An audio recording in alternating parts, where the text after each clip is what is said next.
and today we're going to have a look at the ParkZone Corsair. Hey guys, let's have a look in the box.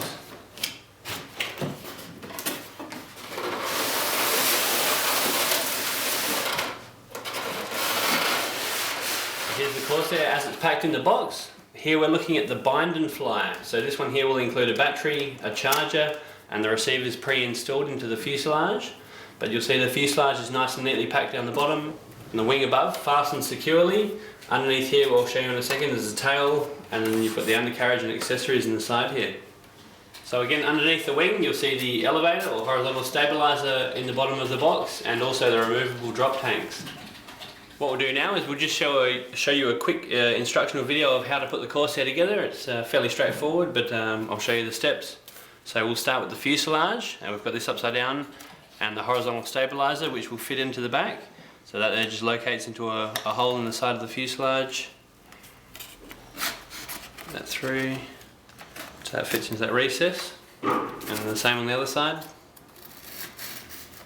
And there's a small elevator joiner at the back here, so you want to line those two up as well.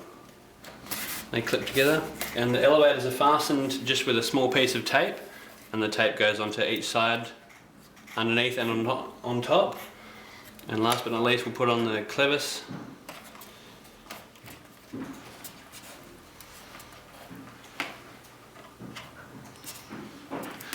And that's the elevators done. So we'll install the wheels. Now these are the ones supplied with the kit. As the bind and fly, you can also put a retract in there, but we're just using the standard undercarriage. So these just fit into this locating hole here. And then it's retained by this little plastic wedge that goes in the top. And then two self-tapping countersunk screws.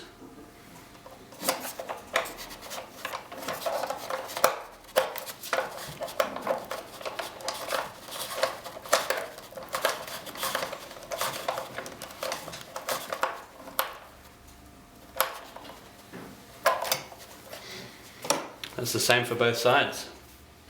Again, we'll be installing the drop tanks. So this here is situated onto here, onto like a little pedestal or pylon, if you want to call it. So the longer metric screw goes down through the bottom of the tank, and then it'll come out through the end, and then we'll locate that where it needs to be. And that's the tanks done. Okay, to fit the landing gear covers, I've just loosened up the 4 screws here to relieve this undercarriage plate. So we'll just lift that up, and that'll allow us to clip this into here.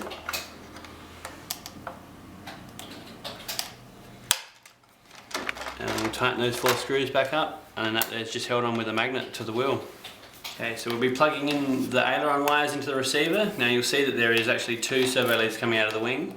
One will be labelled with aileron, the other one will be blank. That's for the optional flaps which we don't have fitted to this model, so we'll just leave them for the moment. And we'll plug the aileron leads in,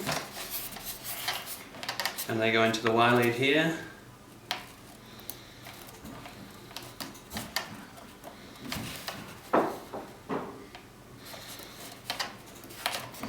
You can tuck them into the fuselage, and then the wing can go down onto the model. Use these 2 metric screws to secure the wing.